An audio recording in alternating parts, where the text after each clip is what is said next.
প্রশ্ন, আল্লাহ তাআলা বলেন যে তোমাদের নিকট নূর এসেছে, সুতরাং আমি জানতে চাই এই নূর দ্বারা উদ্দেশ্য কি? নূর দ্বারা উদ্দেশ্য কোরআনে কারীম। লাকাদ জাআকুম মিনাল্লাহি নূরুন ওয়া কিতাবুম মুবিন ইয়াহদি বিহিল্লাহ। আল্লাহ পাক বলেন, নিঃসন্দেহে তোমাদের কাছে একটি নূর এসেছে, স্পষ্ট কিতাব এসেছে। আল্লাহ পাক ওই নূরের মাধ্যমে বিহি ওলামায়ে কেরাম বুঝবেন এক বচন, ওই নূরের মাধ্যমে আল্লাহ পাক হেদায়েত দেন।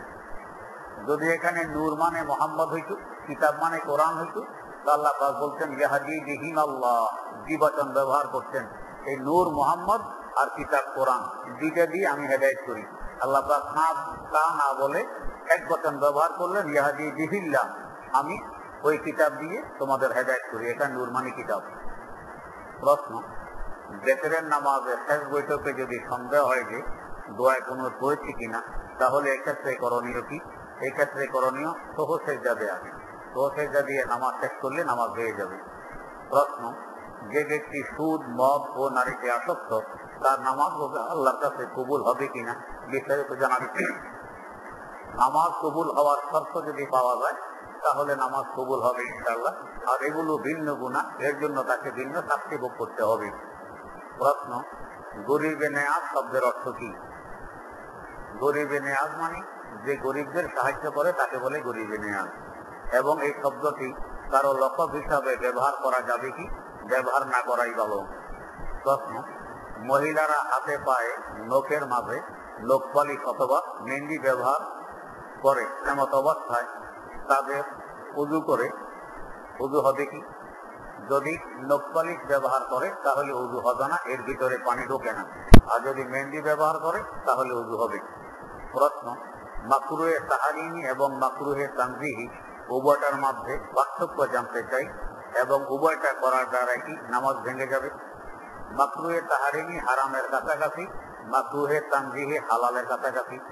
যেমন ধরেন, হালাল আর হারামের মধ্যখানে হইল 50, হারাম হইল 100, হালাল হইল 0, মধ্যখানে হইল 50। মাকরুহে তাহরিমি ধরেন 70 গেলে মাকরুহে তাহরিমি হবে, 30-এ আসলে মাকরুহে তানজিহি হবে। মাকরুহে তানজিহি হালালের কাছে, তাহরিমি হারামের কাছে। তবে এই দুই সমস্যা নামাজে হলে নামাজ ভঙ্গ হবে না, সহসেজদাও দিতে হবে না।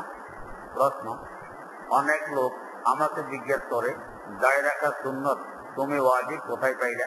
গায়ে রাখা ওয়াজিব এটা দেখতে চাইলে দাড়হি কা উজুব কিতাবের নামে হলো দাড়হি কা উজুব, দাড়ি যে ওয়াজিব এর উপরে কিতাব আছে, দেখে নেবেন। প্রশ্ন, আল্লাহুম্মা বারিক লানা ফি রজবা, এখানে রজব এই শব্দের মাঝে জবর হওয়ার কারণ কি? এটা ব্যাকরণের কারণ।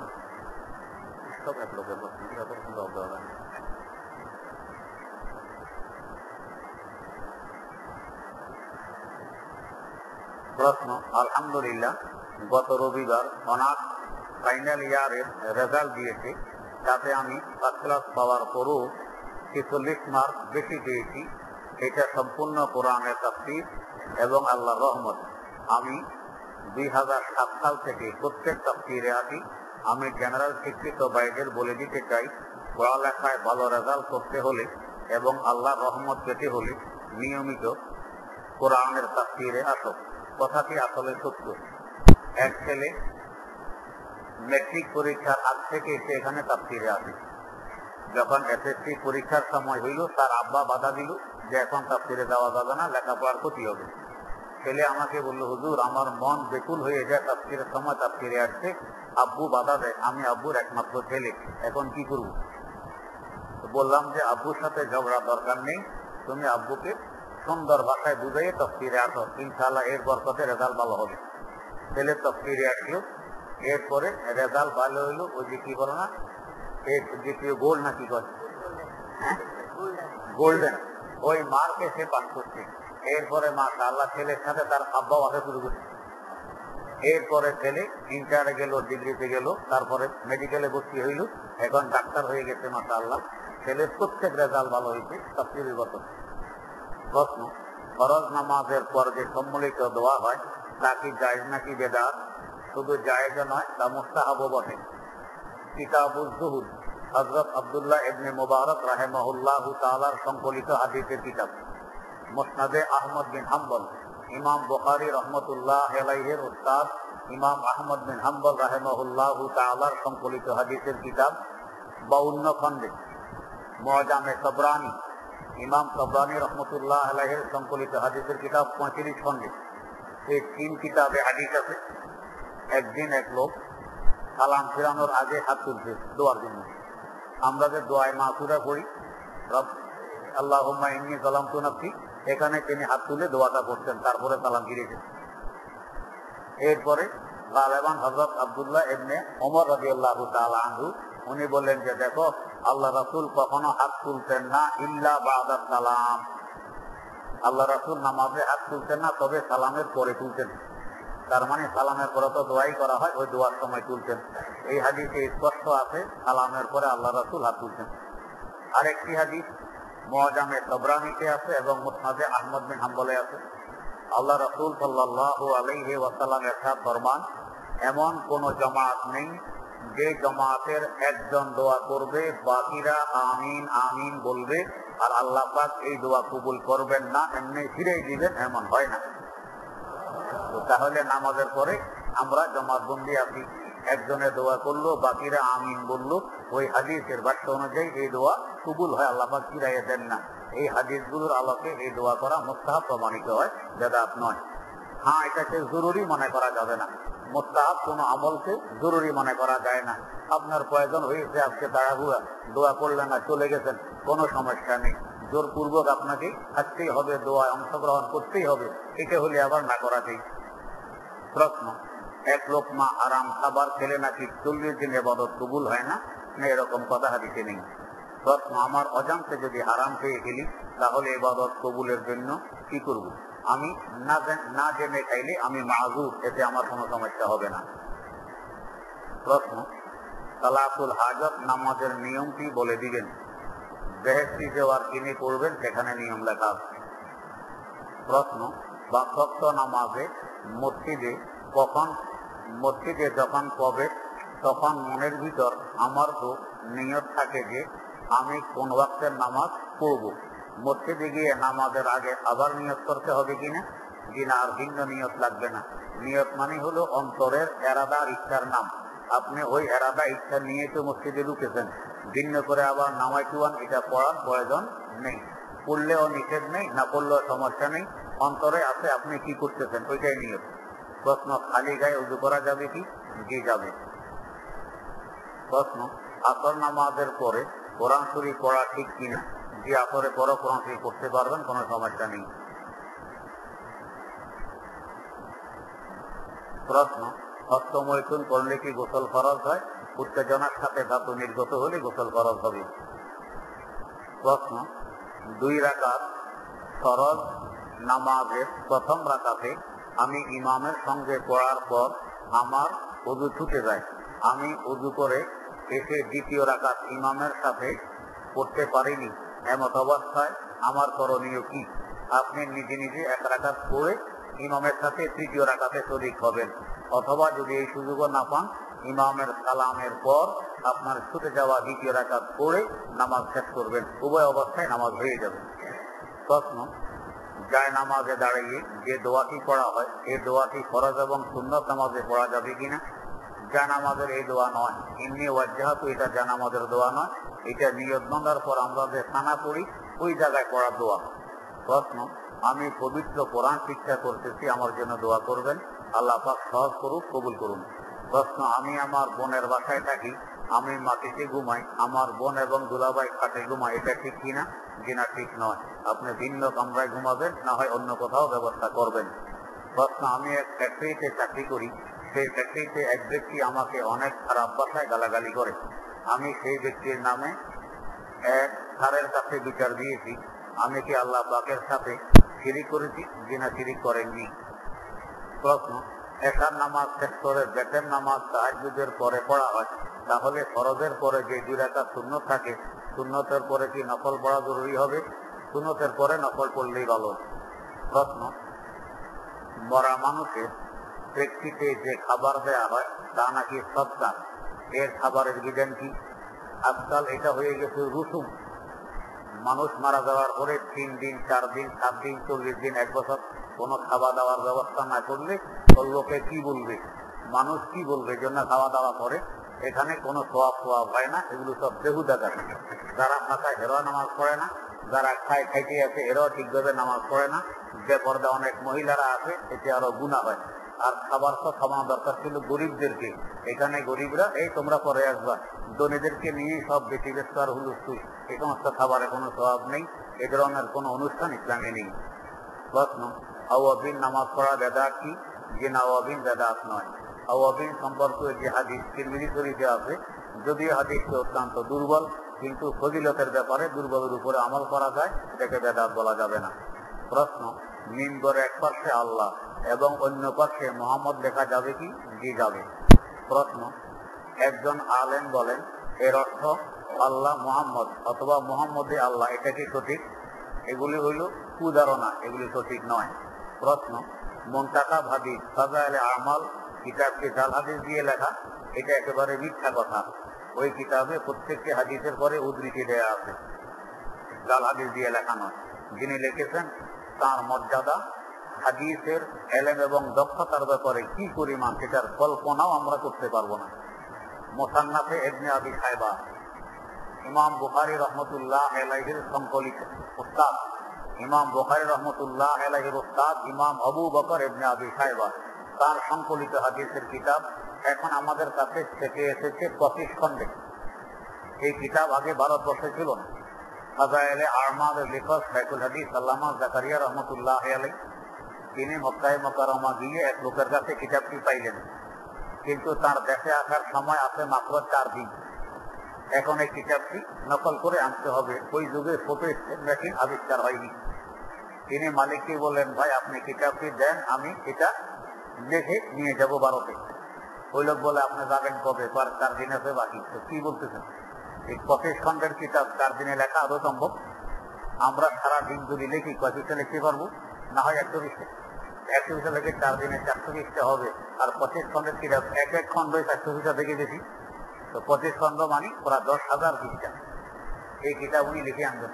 উনি বলে, আপনি দিয়ে দেখেন, না পারলে না পারলাম, দিয়ে তো আগে দেখবেন। মালিক দিল, উনি আরো 3 জন সাথে জোগাড় করলেন, উনি একজন সহ 4 জন। এই 4 জনের 4 দিনে 10,000 পৃষ্ঠা লিখে দিয়েছেন। লিখে এই কিতাব আবার মালিকের কাছে গেছেন, আপনাকে দিয়ে দিলাম, আমার লেখা হয়ে গেছে। মালিক বিশ্বাস করে না, কি বলতেছেন আপনি, 4 দিনে কিতাব লেখা সম্ভব? তো বিশ্বাস হয় না, এই দেখেন লেখা দেখাই দিল, দেখা যায় পুরা কিতাবের শুরু থেকে শেষ পর্যন্ত পুরো লিখে দিয়েছেন। আল্লাহ রাব্বুল আলামিনের পক্ষ থেকে যদি সাহায্য না আসে, তৌফিক না হয়, এই বিশাল কিতাব 4 দিনে লিখে আনা সাধারণ কথা নয়। তো ওনার সম্পর্কে কথাবার্তা বলতে একটু হুঁশিয়ার। আল্লাহ রাব্বুল আলামিন কি পরিমাণ মর্যাদা তাকে দান করছেন, তার স্বরচিত জীবনী আপ বিটি, এটা একটু পড়ে দেখবেন, আশা করে বুঝে আসবে উনি কে। প্রশ্ন, চাকরির প্রেক্ষিতে যে টাকা দেয়া হয় এটার বিধান কি? এটা হলো ঘুষ। ঘুষ দেওয়া হারাম, নেওয়া হারাম। প্রশ্ন, মানুষ মারা যাওয়ার পর লাশের পাশে কোরআন তেলাওয়াত মরা ব্যক্তির কোনো ফায়দা হবে কি? জি ফায়দা হবে। প্রশ্ন, মৃত ব্যক্তির উদ্দেশ্যে মিলাদ বা মন্দির জায়েজ কি? মিলাদ বলতে কোনো অনুষ্ঠান যেগুলো আমাদের দেশে করা হয়, সে ধরনের কোনো অনুষ্ঠান শরীয়তে নেই, এগুলো বেহুদা কাজ।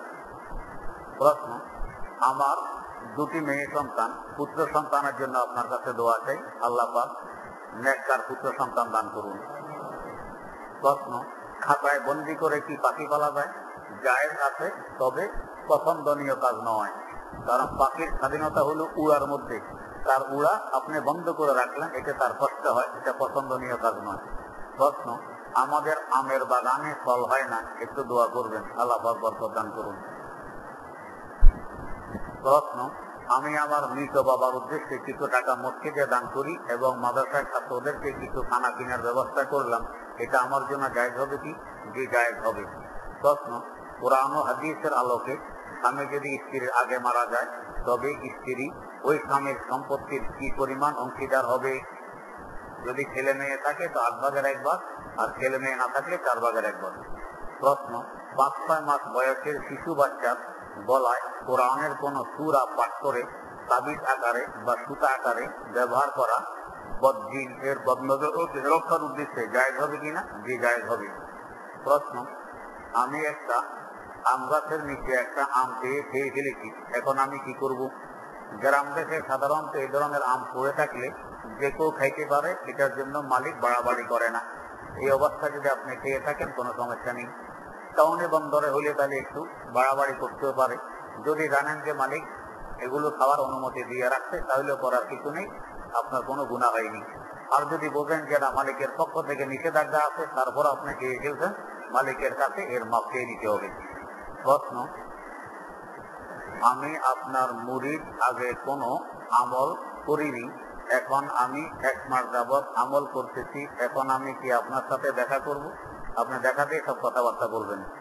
প্রশ্ন, মশা মাছি পিঁপড়া ইত্যাদি কি খাদ্যের উপর পড়লে সেই খাদ্য কি খাওয়া যাবে? জি, খাওয়া যাবে, তবে মশা মাছি খাওয়া যাবে না, ওইটা ফেলে দিয়ে তারপরে খাদ্য খাবেন।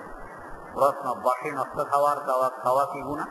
যে বাসি নষ্ট খাবার খাওয়া জায়েজ নেই, কারণ এই বাসি নষ্ট খাবার খাইলে পেট নষ্ট হয়। পেট নষ্ট করার অধিকার আমার আপনার নেই, এটার মালিক আল্লাহ রাব্বুল আলামিন। প্রশ্ন, হাতে কোনো স্থানে নাপাকি লাগলে কয়বার ধুলে ওই স্থান পাক হয়? যদি কলের নিচে ধোন কিংবা পুকুরে অথবা নদীর ঘাটে গিয়ে ধোন তো বাট্টারের দরকার নেই। যখন দেখবেন নাপাক চলে গেছে তখনই পাক হয়ে গেছে। একবার ধুলেই যদি নাপাক চলে যায়, একবারই পাক হয়ে যাবে। আর যদি কোনো জমা বালতির ভিতরে হাত চুবাইয়ে ধোন, তাহলে একবার ধোয়ার পর বালতির পানি ঢেলে দিতে হবে, আবার পানি নিয়ে ধোয়ার পর আবার ঢেলে দিতে হবে, আবার পানি নিয়ে ধুইলে হাত পাক হবে 3 বার।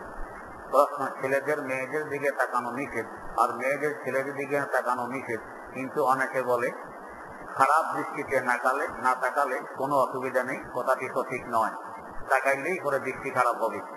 প্রশ্ন, কতটুকু পরিমাণ পানিতে নাপাকি করলে পানি নাপাক হবে না? 100 বর্গ হাত, তার আয়তন হবে 100 বর্গ হাত, আর গভীরতা এই পরিমাণ যে আপনি কোষ দিয়ে পানি তুললে নিচ থেকে গোলা পানি ওঠে না, এই পরিমাণ গভীর। এটা সাধারণত আধা ফিট গভীর। আর 100 বর্গ হাত যদি হয় আয়তন, তাহলে এখানে ছোটখাটো নাপাক করলে নাপাক হবে না। বেশি নাপাক করছে, পানির স্বাদ নষ্ট হয়ে গেছে, রং নষ্ট হয়ে গেছে, কিংবা দুর্গন্ধ আছে, তাহলে নাপাক হবে। প্রশ্ন, আমি কোনো দোয়া করতে নিলে আমার মনে হয় আমার দোয়াটি শুদ্ধ হয়নি, তাই বারবার করি, এটা নিয়ে অনেক সমস্যা আছে। তা কত আসার রুগী, আপনি বেপরোয়া চলবেন, বুঝবেন যে আমার দোয়া শুদ্ধ হয়ে গেছে। প্রশ্ন, নাপাক বস্তু খাওয়া কি হারাম? জি, নাপাক বস্তু খাওয়া হারাম। প্রশ্ন, বর্তমানে নামধারী আহলে হাদিসরা আমাদেরকে, অনেক সাধারণ মানুষকে ধোঁকায় ফেলে দিচ্ছে। এই অবস্থায় চলতে থাকলে এক সময় এই ফিতনা ভয়াবহ রূপ ধারণ করবে। এখনই সময় কি করা? আপনারা হক্কানি আলেম যারা আছেন, প্রত্যেক মসজিদে সমস্ত মুসল্লিদের সম্মুখে প্রতি ওয়াক্তে না পারলে জুমার দিনে নিম্নে 5 মিনিট যদি খতিব সাহেবগণ নামধারী আহলে হাদিসের ভুলগুলো সম্পর্কে কোরআন হাদিসের আলোকে বুঝিয়ে বলেন, আমার বিশ্বাস সাধারণ মানুষ এতে ধোঁকা থেকে বেঁচে যাবে। ভালো পরামর্শ দিয়েছেন, এই ফিতনা এখন থেকেই রোকথাম করা যায়। প্রশ্ন, একদিন ফজরের নামাজে ইমাম সাহেব না থাকায় মুয়াজ্জিন সাহেব নামাজ পড়ান। উক্ত নামাজে প্রথম রাকাতে সূরা তাহা শুরু করে 13 নম্বর আয়াতের শেষে একটি নতুন শব্দ ইলাইকা যোগ করে। খাদেম সাহেব লোকমা দিলে তা গ্রহণ না করে তার মতে নামাজ পড়ে যায়, পুরা পৃষ্ঠা শেষ করে রুকুতে যায়। উক্ত ইলাইকা শব্দের দরুন নামাজ কি হবে? আয়াতটা ছিল ওয়া আনাখতারতুকা ফাসতামি লিমা ইউহা। ইলাইকা কোথায় যোগ করছে? এটুকু পড়ার পর ইলাইকা শব্দ যোগ করে লিমা ইউহা ইলাইকা, যে এতে নামাজ হয়ে যাবে। প্রশ্ন, আমার আব্বা 4 মাস পূর্বে মারা গেছেন, বর্তমানে সন্তান হিসাবে আমার আব্বার জন্য কোন আমল বেশি করব? বেশি বেশি তেলাওয়াত করবেন, এতে তিনি সাদাকা খায়রাতের সওয়াব, ইসারের সওয়াব বেশি। সমস্যা থাকলে সাদাকা খায়রাত, এরপরে নম্বরে হলো তেলাওয়াত। প্রশ্ন, আমার আব্বা তার মৃত্যুর পূর্বে তার দেনা পরিশোধ করার জন্য আমাকে নসিহত করে যান। আমার দেনার ভার তুই নেই, আমি দেনার ভার গ্রহণ করি। এখন কি আব্বার দেনা সব আমার উপর আসবে? আব্বার পরিত্যক্ত সম্পদের উপর আসবে। ওই সম্পদ দিয়ে দেনা পরিশোধ করার পর কিছু থাকলে মিরাস হিসাবে বন্টন করবে, না থাকলে নেই। প্রশ্ন, মোবাইলে সালামকে রিংটোন হিসাবে ব্যবহার করা কি ঠিক কিনা ঠিক নয়? প্রশ্ন, গোসলের নিয়ম কি? বেড়তে যাওয়ার কিনে রেখে দিবেন। প্রশ্ন, আমি এতিমখানা লিল্লা বোর্ডিং বাবরচিতে চাকরি করতাম, সেখান থেকে আমি চাউল ডাউল এবং কিছু টাকা আত্মসাৎ করেছি। এখন আমার ভয় হয় আপনি ওই পরিমাণ চাল এবং ডাল এতিমখানায় দিয়ে দিবেন। প্রশ্ন, সেটা কি বুঝিয়ে বলবেন। এটা হইল কোরআন এবং হাদিসের নির্যাস। প্রশ্ন, একজন থেকে শুনেছি যে ব্যক্তি দাড়ি মুন্ডায় সে তওবা করার আগ পর্যন্ত প্রতি মুহূর্তে কবিরা গুনায় লিপ্ত থাকে। দাড়ি কামানো অবৈধ কাজ। ইসলামী শরীয়তের একটি মাত্র চিহ্ন, এই চিহ্ন নিয়ে কবরে যাওয়া যায়, আর অন্য কোনো চিহ্ন আমার সাথে কবরে যাবে না। এটাও যদি আমি নিয়ে যেতে না পারি, এর থেকে দুর্ভাগ্যের বিষয় আর কি হতে পারে। প্রশ্ন, ক্রিকেট খেলাকে পেশা বানিয়ে নেওয়ার জায়গা আছে কিনা? জেনা জায়েজ নেই। মানুষের দুনিয়ার আগমনের উদ্দেশ্য খেলাধুলা নয়। খেলাধুলাকে উদ্দেশ্য আর জীবনের মূল কাজের টার্গেট বানায় নেয়া মুসলমানের শান নয়। প্রশ্ন, ক্রিকেট খেলা দেখা এবং এটাকে নেশা বানানো কতটুকু শরীয় সম্মত? এটা গুনাহের কাজ। খেলা দেখলে কোনো লাভ নেই, সময়ের ক্ষতি, চোখের দৃষ্টির ক্ষতি। যে খেলে সে অন্তত বাহানা দিতে পারে আমার ব্যায়াম হয়, দেখলে কোনো ব্যায়াম হয় না, এ বেহুদা কাজ। প্রশ্ন, এই সকল খেলাকে মহব্বত করার কারণে কিছু কিছু লোককে দেখা যায় বিভিন্ন দেশের পতাকা উড়ায়। এটা আমাদের দেশে রাষ্ট্রীয় আইনেও নিষেধ, কিন্তু এই দেশে আইন আছে, প্রয়োগ নেই। অন্য দেশের পতাকা বাড়িতে উঠানো রাষ্ট্রীয় আইনে নিষেধ, এটা কেউ দেখে না, আল্লাহ মাফ করুক। প্রশ্ন, রাতে তাহাজ্জুদের নামাজ পড়তে উঠেছি, আমার মা পরদিন আমাকে বলেছে এরকম 17-18 বছর বয়সে তাহাজ্জুদ নামাজ পড়লে জিনে আসর করতে পারে। এগুলো বেহুদা কথা। জিনে বুড়াকালে আসর করতে পারে, ঘুমন্ত অবস্থায় আসর করতে পারে, বরং নামাজের বরকতে জিন তাকে আরো ভয় পাবে।